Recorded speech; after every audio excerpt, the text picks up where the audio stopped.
Hi అండి, నేను మీ సత్యవ్వను. Mahender Reddy Peyyala YouTube channel subscribe చేసుకోండి, షేర్ చేయండి, లైక్ చేయండి, మంచి చెడు కామెంట్ పంపండి. నేను మీ సత్యవ్వనండి. ఒక ఛానల్ పెట్టుకున్నా, నాకు తెలిసిన విషయాలు చెప్పడం, అప్పుడప్పుడు బోరు కొట్టకుండా జానపదాలు యాక్టింగ్ చేయడం, ఏవి ఎలా ఉన్నా మీరు తప్పకుండా కామెంట్ చేయండి. శివదీక్ష పట్టిన అన్నయ్యలకు తమ్ముళ్లకు నేను చెప్పదలుచుకున్నది ఏమంటే, మీకు ఎక్కడైనా శివుడు ఎదురై ఎందుకు పడుతున్నావు, ఏమిత్తుండు అని ఎవరైనా అనొచ్చు. ఎవరంటే మనసులు కాదండి మీతోటి అనేది. తప్పకుండా ఆ దేవుడే ఎదురై అలా అంటాడు. మీ మనసు ఎలా ఉందని చూడడానికి. ఇంకా మీరు పోయే తొవ్వల్ల అందవికారమైన వేషంతో, ముసలి వేషంతో, గలీజు ఆహారంతో అన్నం పెడతాడా లేదా, నన్ను చూస్తే సిదురుకుంటాడా అన్న విషయంలో కూడా ఉంటాడండి. ఆ క్షణం మీ మనసుకు నేను చెప్పింది తప్పకుండా గుర్తు తెచ్చుకొని అతన్ని ప్రేమగా చూడండి. అతనికి ఏం కావాల్సిందో మీరు చేయగలిగేది చేయండి. మీకు ఏది లోటుందో గమనించి తప్పక మీరు కోరకుండానే వరం ఇస్తాడండి. చాలామంది ఎన్నేళ్ళైనా దీక్ష పడితే మాకు ఏ ఫలితం లేదనే నిరాశతో కూడా కొందరు శివభక్తులు ఉన్నారు. అలా ఉన్నారంటే మీ శక్తిలో లోపమైన, భక్తిలో లోపమైన ఖచ్చితంగా ఉంటుంది. అది ఎక్కడ లోపమో మీరు కాసేపు కూర్చొని ఆలోచించుకోండి.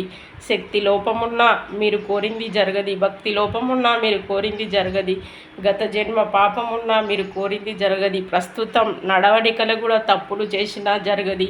ఇవన్నీ గమనించుకొని మనస్ఫూర్తిగా న్యాయంగా ధర్మంగా మీరు నడుచుకుంటే మీరు అడగకుండానే మీ కొంగు తీసి ఫలాలు పెడతాడండి. ఆ శివయ్య ఎంత బోలశంకరుడో మీకు తెలుసు కదా. గత 15 సంవత్సరాలుగా శివ పూజ నేను చేస్తున్నా. అందుకోసమనే శివుని గురించి ఇంత తెలుసుకున్నా. శివుని పూజ చేయకముందు కన్నీళ్ళు తప్ప నా కంటికి ఇంకా ఏవి వచ్చేది కాదు, నవ్వనేది వచ్చేది కాదు. నవ్వినా ఆ క్షణం మరో క్షణం కన్నీళ్ళే చూపించేవారు.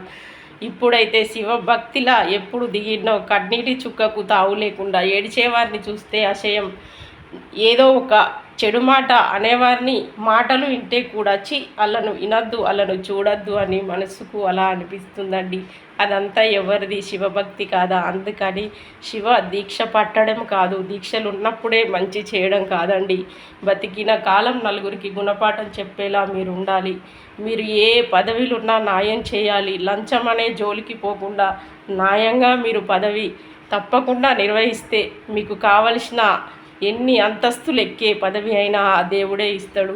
ఎందుకంటే ఇంత చిన్నదాన్ని సత్యవను చెప్తున్నాను అస్సలు అనుకోవద్దు.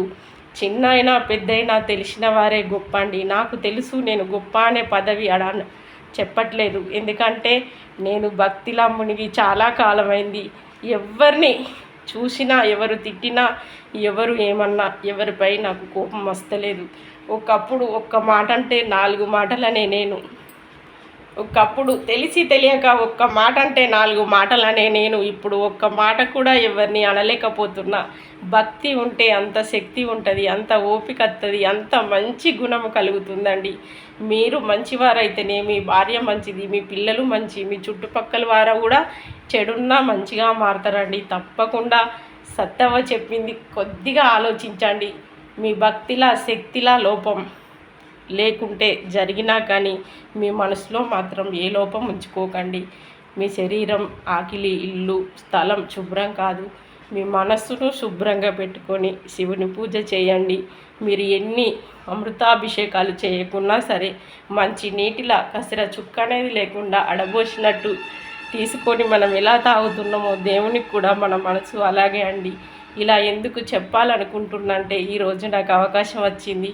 నాకు తెలిసిన విషయాలు నలుగురికి చెప్పాలి. అవి మీకు తెలియని కాదు. ఎన్ని తెలిసినా జీవితాంతం సరిపోదు నేర్చుకోవడానికి. ఎన్ని తెలిసినా జీవితం సరిపోదండి, ఇంకా కొన్ని నేర్చుకోలే అని అనిపిస్తుంది. ఖాళీ జేబు నేర్పిన పాఠం ఏ గురువు కూడా నేర్పలేడు. ఎందుకంటే డబ్బు లేనప్పుడే మనిషికి డబ్బు విలువ తెలుస్తుంది. మనకి ఏది లేకున్నా దాని విలువ అప్పుడే తెలుస్తుంది. టైము మన దగ్గర ఉంది కదా అని ఇష్టం ఉన్నట్టు వాడుకోవద్దండి.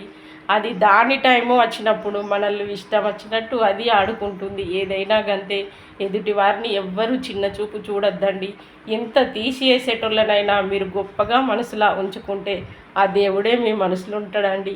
తప్పకుండా ఒక మాల రూపంలో కాదండి, మనస్సులో ఖచ్చితంగా ఆ శివుణ్ణి ఉంచుకోండి. నేను మీ సత్యవ్వనండి. తప్పులైతే క్షమించండి. ఒప్పులైతే మీరు ఎక్కడ పీఠం పెట్టినా జితేందరు, ధర్మపత్రి సత్యవ్వ, నాగమహేందర్ రెడ్డి అని మీరు అర్చన చేయండి. మా గోత్రం ముత్తునూరు గోత్రం పెయ్యాల వారి కుటుంబం అంతా చల్లగా ఉండాలని దీవించండి. నా తల్లిగారు, నా అత్తగారు ఎక్కడున్నా బాగుండాలని శివభక్తులు దీవించండి. నేను మీ సత్యవనండి. బాయ్ అండి. ఏమీ అనుకోవద్దండి. నాకు ఈరోజు అవకాశం వచ్చింది. ఎందుకంటే ఏదైనా దేవుని మీద భక్తి ఉంటే ఖచ్చితంగా ఏదో ఒక సందర్భంలో అవకాశం ఇప్పిస్తూనే ఉంటాడు. ఈ రకంగా మీకు తెలియజేసి మీరు ఎన్ని సంవత్సరాల శివదీక్ష పట్టినా ప్రతి ఇంటిలోనూ నా కుటుంబం పేరువిన మీరు అర్చన చేయాలి. ఇదే నా కోరిక. నన్ను మీరందరూ దీవించండి. నమస్కారాలండి. శివభక్తులకు ధన్యవాదాలు. బాయ్ అండి.